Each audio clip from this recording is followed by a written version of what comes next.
Alright guys, it's the battle of the wheel loaders. It continues. Today we have a face-off between Caterpillar and Komatsu.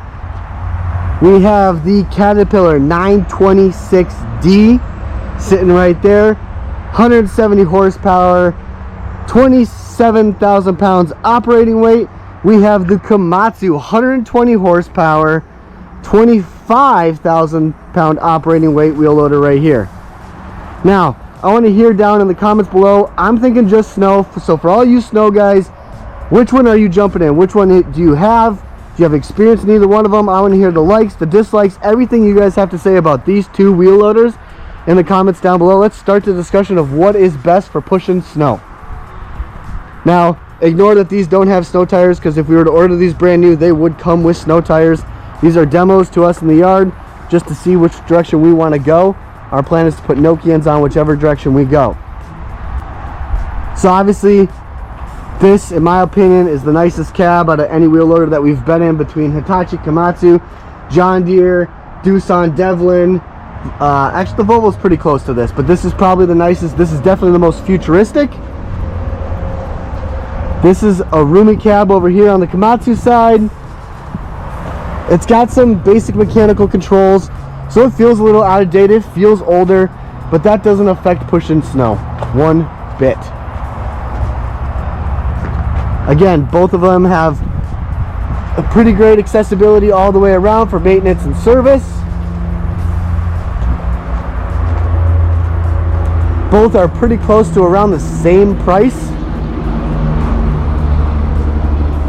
Whether you're doing a lease, finance, a snow rate, whatever it is, these two are pretty comparable to each other. Remember, I talked about, if you've watched my other video of the Komatsu, it's got this light right here. So this light is telling me that you cannot kill the master. The system is purging. It's doing its end of system shutdown. The Caterpillar's already finished it, so its light's already off. Both of these machines have lights over the masters, which is nice, where Hitachi, Doosan, Volvo do not. John Deere, I don't remember, so I'm not going to say. Jumping port here. You got 24 volt batteries on both sides of the Komatsu here. Easy to jump.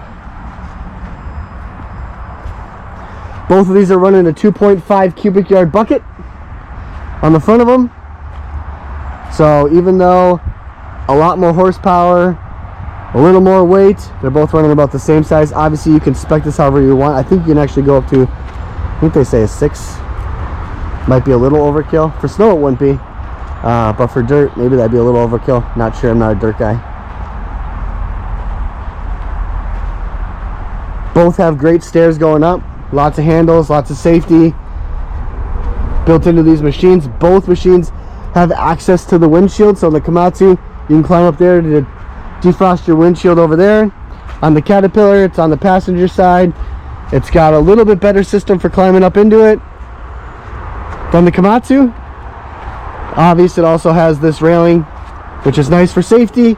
That's what we're always looking for our guys. So, but you got, 4 points to step there. Clean off your windshield if you have to. I'd say access to the engine is a little bit more accessible here on the Caterpillar, at least for the service and maintenance sides. Love the fact that they have a working light, LED light in there. Your diesel fuel is on the side.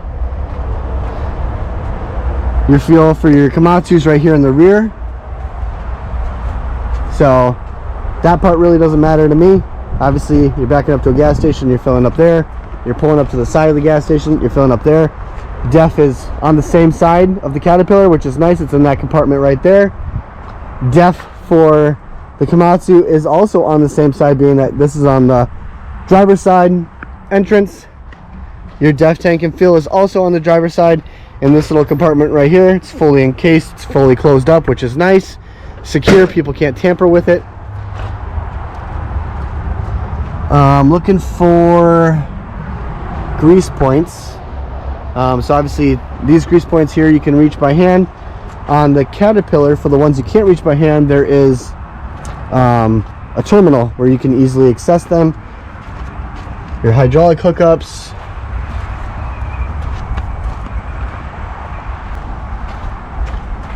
So on this side, don't see it. Maybe all the grease points are just accessible by hand. That could be.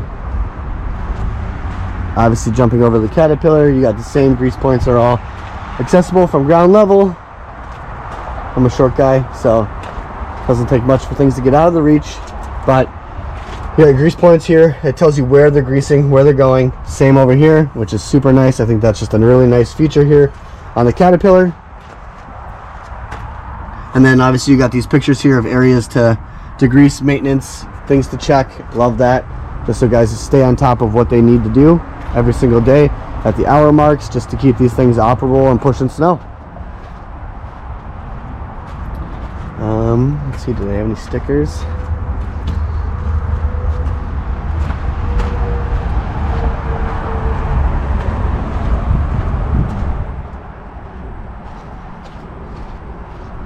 There we go. Here's their maintenance sticker for everything. Here's the hours to which you have to do them at. So follow the circle, look at everything around, follow the arrows. It's going to tell you what you need to be checking at the 10 hours, 100 hours, 250, 500,000, 2040, or sorry, 4,000. For us snow guys, we'd never get that high before we would end up probably getting rid of them. We normally like to get rid of large wheel loaders once they hit about 1,000, 2,000, unless the thing has been solid. Obviously, now that everything has tier 4 def, all that crap, you don't keep them as long as you used to, I feel like. Just because, like, for example, I have a 2010 John Deere 644 sitting back there that is pre-def, pre-tier, all that crap, and that thing still runs today. That thing is an absolute beast. It's a tank. Our plan is to never sell it, not just because the new cost of a new one is insane, but if you go with a new one, I got to deal with all the tier 4 stuff that are inside of them now, and just deal with def sensors. And the Doosan's really put a bad taste in our mouth for def sensors, and all the problems that we've had with them over the years since we first took on the Devlin Doosan brand. So there we go. That is a fast walk around. These are the king of the crop, maybe, I don't know. Kind of wish I had a John Deere sitting in here too. Really get you to the three to compare side by sides, a 524 or a 544 versus a 926 and the WA200. But you know what, we'll deal with what we got. We got our Komatsu, we got our Caterpillar. Thanks for watching, appreciate you guys. Let's hear it down in the comments below. Which one are you jumping in? Which one are you grabbing? What kind of pusher are you putting in the front? Are you going to go with an Arctic sectional snow pusher? Are you going with a Metal Plus Live Edge Max Pro? Maybe you want a Snow Wolf. What kind of snowblower would you run on them? I believe you can run them on both. I believe these are both hydrostatic driven transmissions. I know for sure that one is. Not sure on this one. Maybe it's the size below that the hydrostatic transmission's in for the Caterpillar. But let's hear it down below. What are you guys picking? Are you going to run an old Daniels plow? Are you going to run a Metal Plus Live Box? Are you going to run a Max Pro? Are you going to run an Arctic sectional? A Snow Wolf? A Boss plow? What is it? I want to hear what you guys are running on these bad boys on all your properties. Thanks for watching. Make it a great day.